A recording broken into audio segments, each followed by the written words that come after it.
بسم اللہ الرحمن الرحیم وعن ابی ہریرہ رضی اللہ تعالی عنہ قال قال رسول اللہ صلی اللہ علیہ وسلم ان احدکم مرآت اخیہ فإن رأى به اذى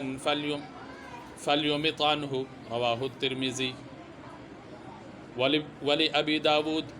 المؤمن مرآت المؤمن والمؤمن اخو المؤمن یکف عنہ ضیعتہ ویحوطہ من ورائہ او کما قال علیہ الصلاۃ والسلام۔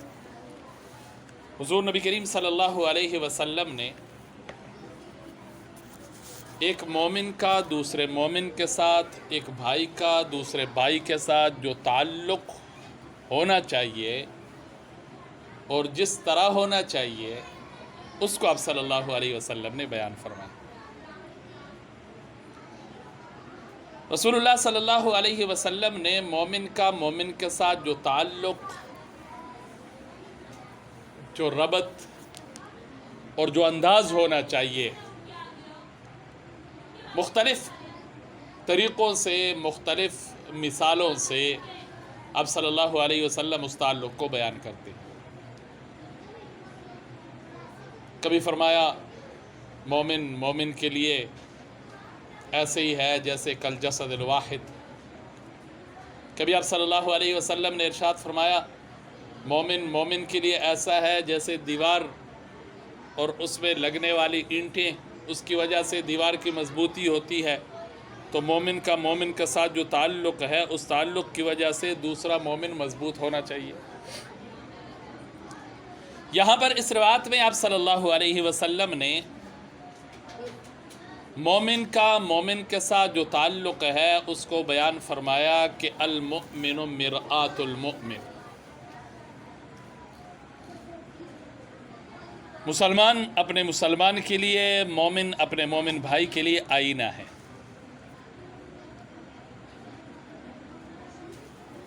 فَإِن رَأَى بِهِ أَذًى فَلْيُمِطْ عَنْهُ۔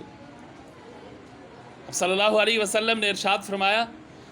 اگر مومن اپنے کسی مومن بھائی میں، مسلمان اپنے کسی مسلمان بھائی میں کوئی عیب کے بات دیکھیں تو اس کو اس سے دور کر دیں۔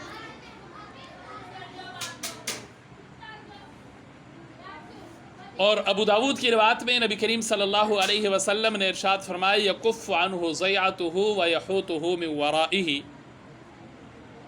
کہ مومن مومن کو اس کے ضائع ہونے کے مواقع سے بچانے کی کوشش کرتا ہے، ضائع ہونے کے مواقع سے اس کو روکتا ہے،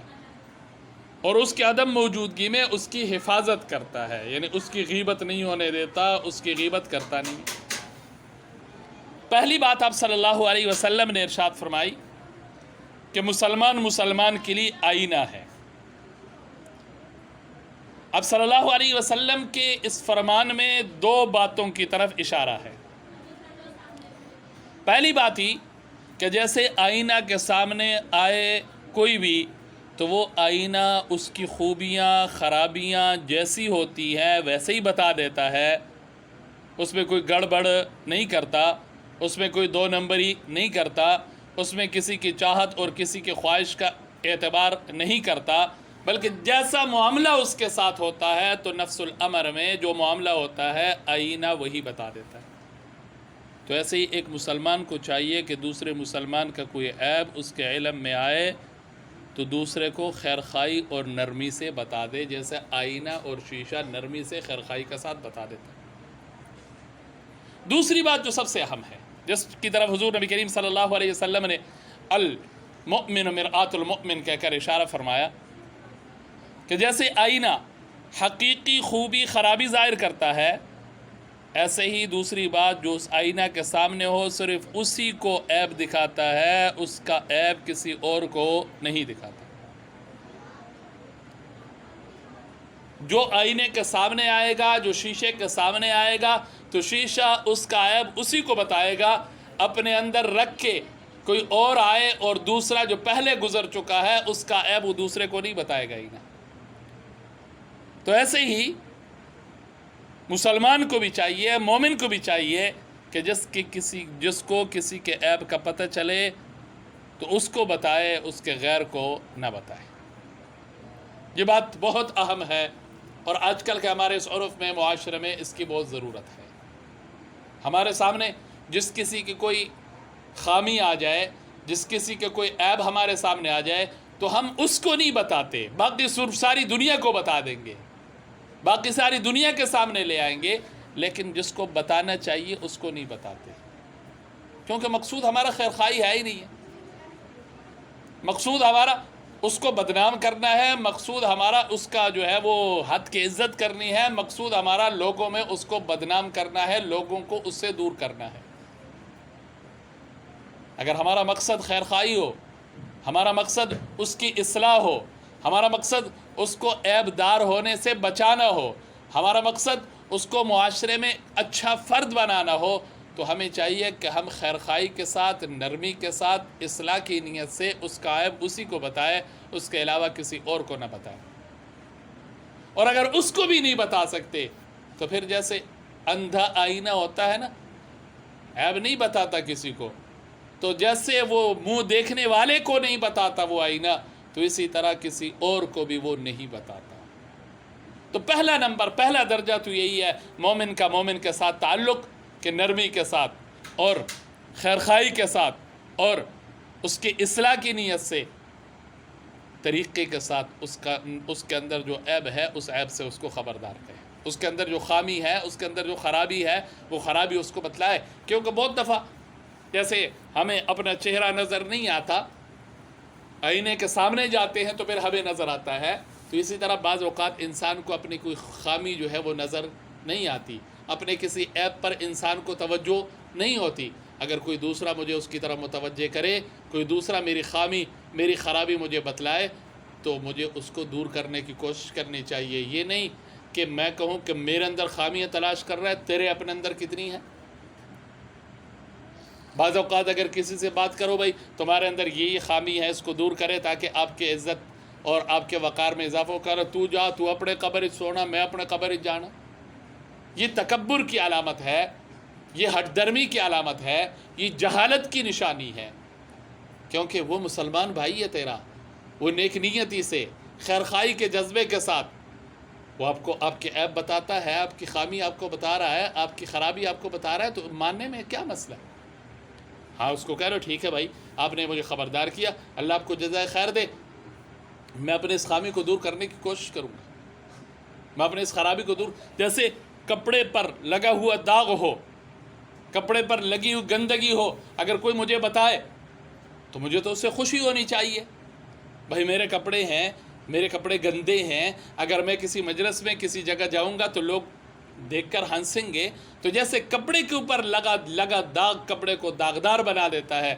تو اس طرح انسان کے اندر جو خامی، خرابی اور جو اس میں کمی کوتاہی ہے، وہ اس کو بھی تو داغدار اور اس کے کردار کو بھی داغدار بناتا ہے۔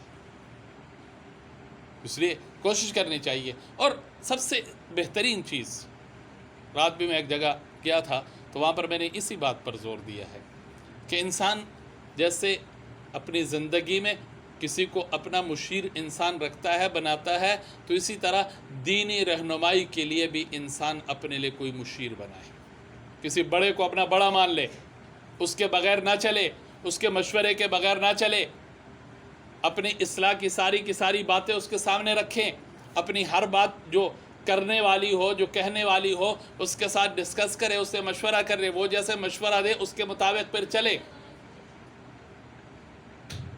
جس کو ہمارے عرف میں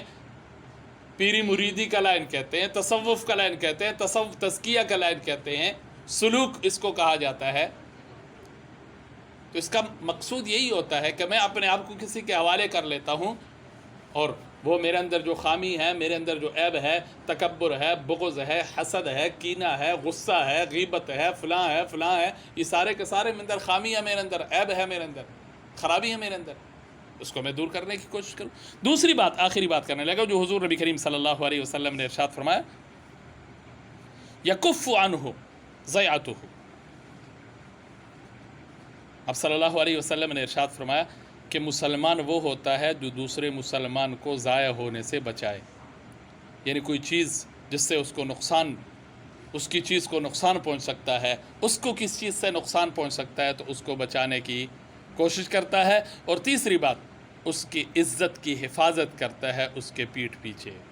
کوئی عیب وغیرہ نہیں لگاتا، اگر کوئی اور لگائے تو اس کی طرف سے دفاع کرتا ہے، اس کی طرف سے جھگڑتا ہے، لڑتا ہے، اور اس عزت کی حفاظت کرتا ہے جو ایک مسلمان اور ایک مسلمان کے اندر موجود ہونی چاہیے۔ تو خلاصتاً بات یہ سامنے آ گئی کہ ہم میں سے ہر ایک دوسرے مسلمان کے لیے آئینہ ہے، دوسرے مسلمان کے لیے آئینہ ہے۔ آئینے کا جو کام ہوتا ہے وہ میرا اور آپ کا ہے۔ ہم بعض اوقات ایک دوسرے کو دیکھ کر ہمیں بہت ساری چیزیں سامنے آتی ہے، لیکن جیسے میں نے پہلے کہہ دیا، ہم اس کو نہیں بتاتے، باقی سب کو بتاتے ہیں۔ باقی سب کو بتانے کے بجائے اس کو بتانا چاہیے، کیونکہ دور اس نے کرنا ہے، باقی سب نے بتانا، دور نہیں کرنا، باقی سب نے اچھالنا ہوتا ہے۔ کوشش کی جائے، اللہ کرے اس حدیث پر ہمارا پورا معاشرہ آ جائے۔ اس لیے تو حضور نبی کریم صلی اللہ علیہ وسلم نے ساتھ ہی فرما دی والمؤمن اخو المؤمن، کہ مومن مومن کا بھائی ہوتا ہے۔ جیسے مومن مومن کے لیے آئینہ ہے، اسی طرح آپ صلی اللہ علیہ وسلم نے ارشاد فرمایا مومن مومن کا بھائی ہوتا ہے، اس کو نصیحت کرتا ہے، اس کو خوبیاں اس کی بیان کرتا ہے، اس میں خوبی والی باتیں پیدا کرنے کی کوشش کرتا ہے۔ یہ نہیں کہ اس کے خامیاں، اس کے خرابیاں، اس کے غیبتیں، اس کے بارے میں چغلیاں اور یہ باتیں، یہ ایک مسلمان کے زیب نہیں ہے، اور ایک بھائی کے بارے میں بندہ اس طرح کا نظریہ نہیں رکھتا۔ آج کل اللہ معاف فرمائے، مسلمان بھائی تو دور کی بات ہے، آج کل تو ہمارے اپنے بھائی کے ساتھ جو معاملہ ہوتا ہے، حقیقی بھائی کے ساتھ جو معاملہ ہوتا ہے، بندہ اس کو سوچ بھی نہیں سکتا، اس کا تصور بھی نہیں کر سکتا۔ پر ہمارے معاشرے کی کمی ہے، ہماری اپنی کمی ہے، ہماری اپنی کمزوری ہے، نہ ہم نے خود اس کو کرنے کی کوشش کی، نہ ہمیں کسی نے بتلایا ہے۔ اس لیے جیسے جیسے سامنے بات آتی جائے، کوشش کرنی چاہیے کہ میرا اور آپ کا اس کے اوپر عمل ہو۔ اللہ مجھے اور آپ کو عمل کی توفیق نصیب فرمائے۔